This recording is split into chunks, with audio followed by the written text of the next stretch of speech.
Buenas tardes. Muchísimas gracias por permitirme compartir algunas reflexiones. En este caso, es una carta que yo he realizado y he colocado en las organizaciones, las instituciones, los ciudadanos que apoyaron mi postulación a la Defensoría del Pueblo.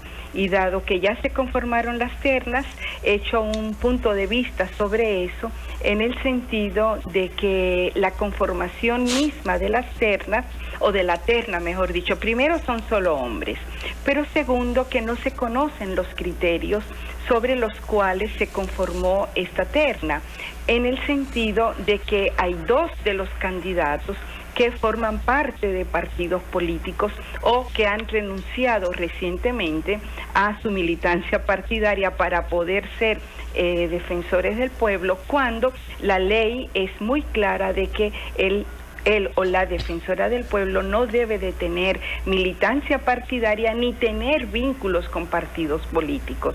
Entonces, en mi carta de agradecimiento yo he hecho un señalamiento en ese sentido para que el Senado de la República, que es quien tiene que tomar la decisión final de selección del defensor del pueblo, tome en cuenta ese criterio y cumpla con lo que establece la ley, porque me parece que es fundamental que se respete la institucionalidad, el marco legal, para profundizar el Estado social y de derecho en nuestro país. A tu criterio, Guadalupe, ¿podrían ser descartados al momento de conformación de las ternas o no debieron de permitirse en la revisión documental, permitirse ya pasar a la evaluación, vamos a decir, presencial?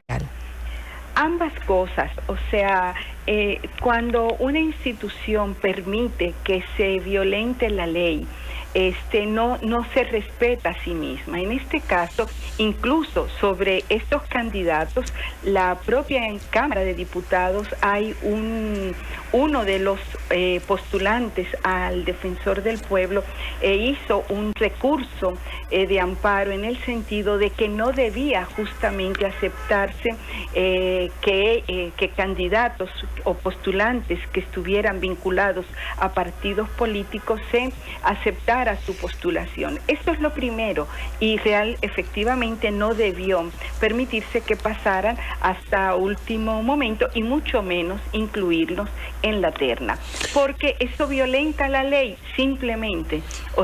Si los ciudadanos que nos están escuchando, las ciudadanas, revisan la ley 19-01, que es la ley de defensor del pueblo, el artículo 11 es muy claro en ese sentido.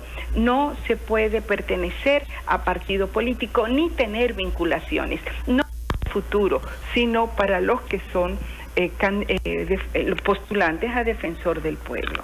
Pero, Guadalupe, ¿qué usted propone específicamente? Porque de la terna, según usted señala, hay dos que han estado vinculados a partidos políticos.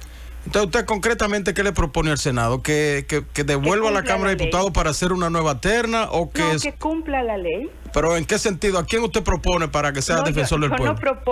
Yo no propongo candidatos. No propongo candidatos porque yo fui postulante y lo que yo estoy haciendo es una carta de agradecimiento a todas las organizaciones que me apoyaron y haciendo un señalamiento de la importancia de que se cumpla la ley. El Senado de la República tiene eso en sus manos. Devolvieron la terna a la Cámara de Diputados porque no se cumplía con el tema de la cantidad de adjuntos. Sin embargo, el tema sustantivo en la conformación de la terna es del defensor del pueblo, es esto que estamos señalando. No se puede elegir un defensor del pueblo por acuerdos político-electorales, por cuotas político-partidarias o porque sea amigo de uno. No, hay que seleccionar un defensor del pueblo que responda a la institucionalidad, que cumpla con lo que establece la ley y que nos garantice que esa institución va a asumir la defensa de los derechos de los ciudadanos y ciudadanas. Si hay dos personas que no cumplen con ese criterio porque son miembros de partidos políticos, entonces el Senado tiene la posibilidad de elegir a el tercer candidato que no tiene militancia y que además fue el que obtuvo la mayor calificación.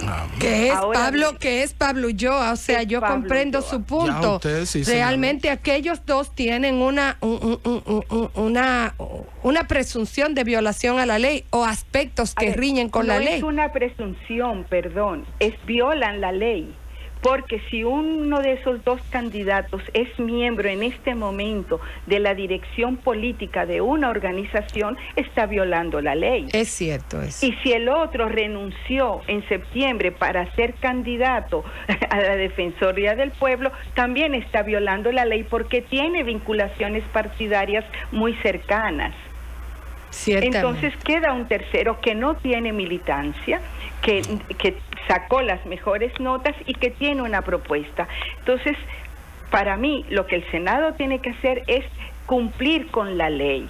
¿Me explico? Sí, así es. Y hay un candidato que cumple. O sea, si no hubiera ningún candidato, yo te diría, bueno, habría que conformar ternas de nuevo y tal. Pero no hay un candidato de los tres que sí cumple. Que cumple todos los demás requisitos. Así es. Gracias, Guadalupe. Y por ejemplo, perdón, ¿sí? Las calificaciones no las sabemos. Se sabe la de Pablo, pero yo no sé mi calificación. ¿No se le entregaron la evaluación? No, por eso es que yo digo en la carta que hay que saber previamente cuáles son los criterios. Y, por ejemplo, las puntuaciones deben ser conocidas las de todos. Ahora, en este momento conocemos la de Pablo y Pablo además ha presentado su propuesta. Claro. Entonces, no es que yo proponga a Pablo, es que hay un postulante que llegó en la conformación de la terna y lo que yo le pido al Senado es que cumpla con la ley. Simplemente. Así es. Gracias, Guadalupe Valdés. También esperamos que sea escogido un defensor del pueblo que no tenga vinculación partidaria, que tenga una propuesta y que además haya exhibido un desempeño tan bueno como Pablo Ulloa en la evaluación presencial. Un abrazo para usted. A ustedes. Hasta luego.